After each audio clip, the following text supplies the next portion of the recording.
Ito po yung dagat namin. Puntang dagat. Mga 30 minutes ang lakaran galing sa bahay namin.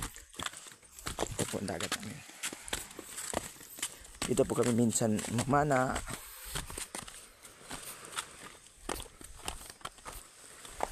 Manglalambat. Ang huli ng isda para sa kinabuhayan namin. Pangkabuhayan. Pulis. Man. Asa man?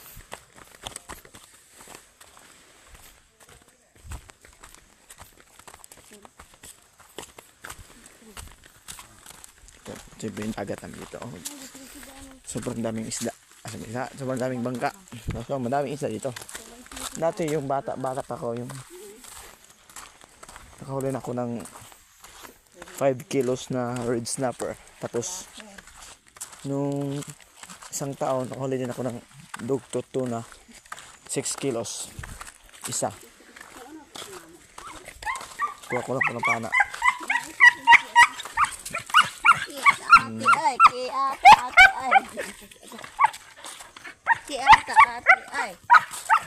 Yan guys, yan mumubang ka na yung puntahin dito. Silang layo, tapos babae pa yung kasama ko. O yan, mga babae pang kasama ko. Sobrang lalakas na yan guys. Yan po yung bangka namin, yung may atok, may bubong. Yan, ito po yung dagat. Doon po yung Sagdaong Beach.